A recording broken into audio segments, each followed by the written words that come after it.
Before we go on, we just wanted to let you know about this as a prequel spoiler for the YouTube movie coming to theaters after completion. Distributed at 20th Century Fox and released under the 833 Time banner. Let's begin.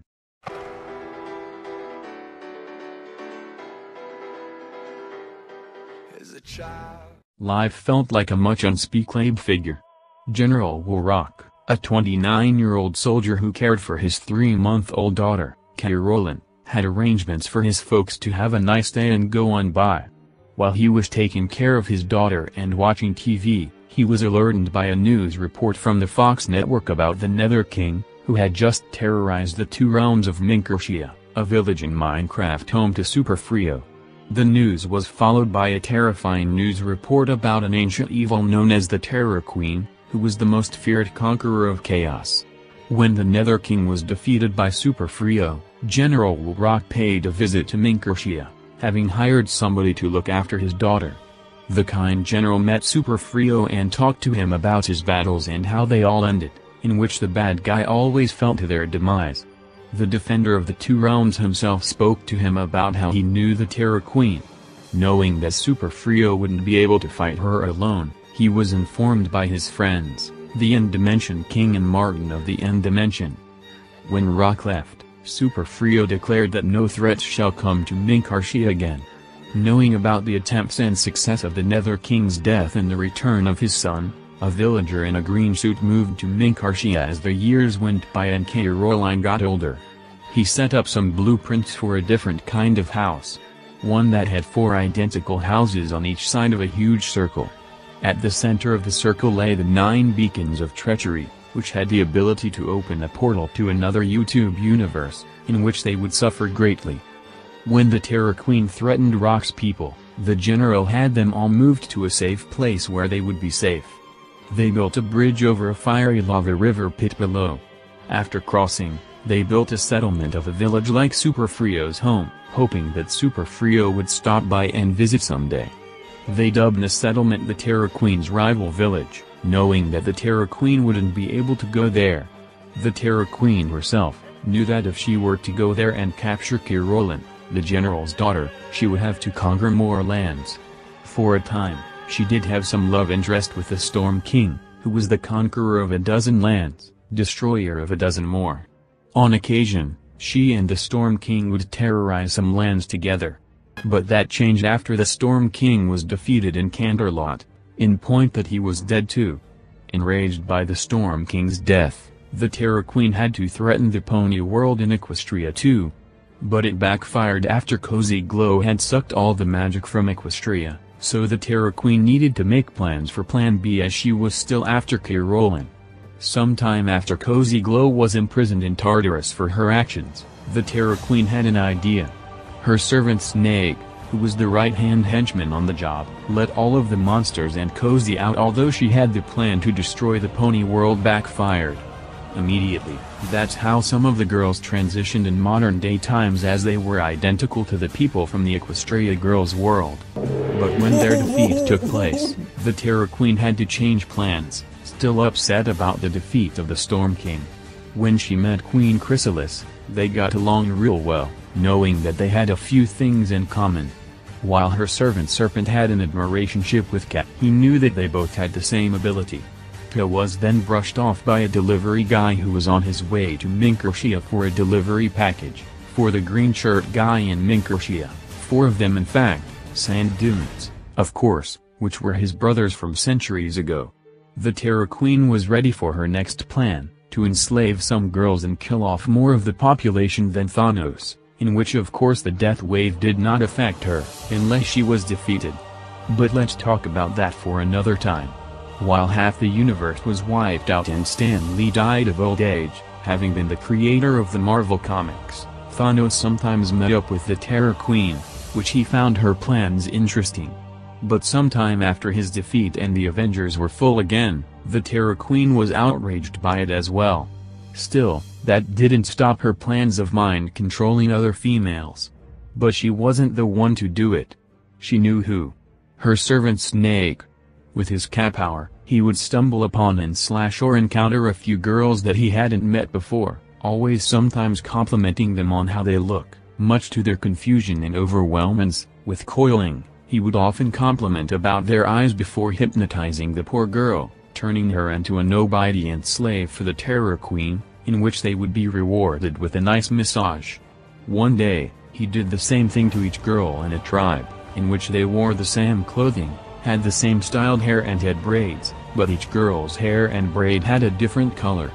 Jula, Zeji, and Caitlin, who wore the same clothing. Their eyes were the same color, light blue. Their shirts were the same color, fuchsia, and their skirts were the same color, purple. Jula's hair was brown and she wore a gray braid. Zeji's hair was orange and she wore a blue braid. Caitlin's hair was yellow and she wore a green braid. Each one of them looked after each other like mother and daughter, except they were actually friends. Jula had some bad vibes knowing that the Terror Queen was after them, without panicking. Same with Zeji. But Caitlin brushed it off and told the girls that there was nothing to worry about.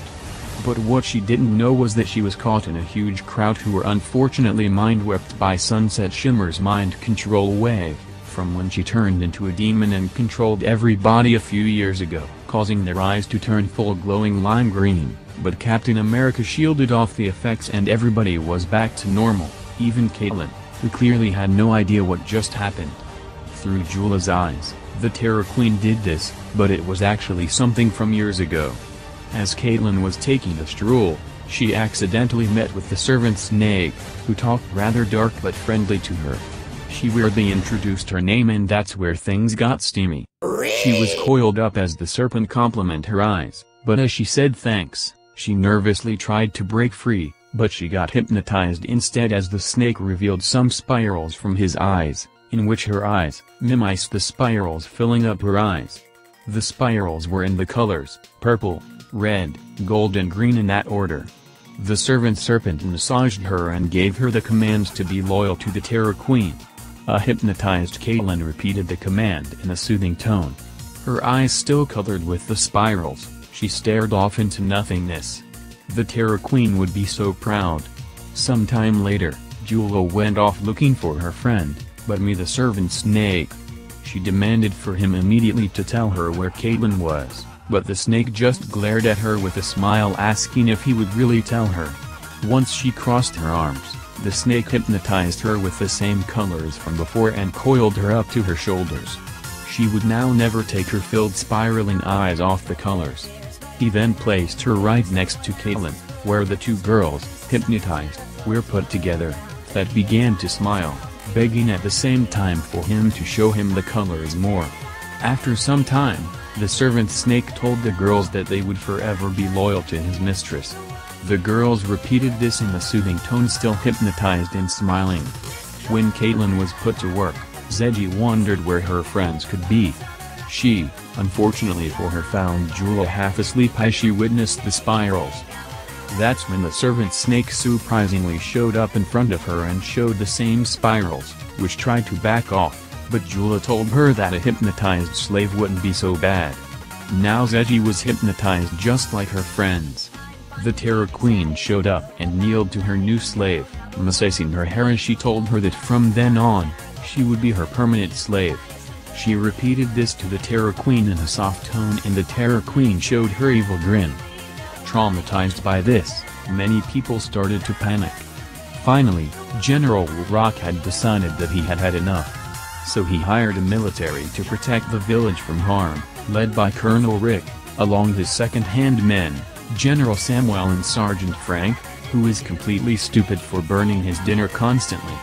General Rock on the other hand had summoned some Air Force fighters to fight off a newly built flying horror ship, which looked almost identical to the Titanic. Krazili, a girl who was fascinated with the snake's hypnosis ability, wanted to learn how to hypnotize people just like him. When she was near the Terror Queen's forces, other than the girls they hypnotized, she managed to get the snake's attention. The servant Snake was ready to make his hypnosis move on her, but asked him to teach her how he uses hypnosis. Training went on 3 years. By the third, she was ready. She was a great hypnotist, like the snake. She would often go around hypnotizing other girls at her age to be with the Terror Queen. She stayed with the Terror Queen's army for 5 years, until she died in a quicksand battle with the military.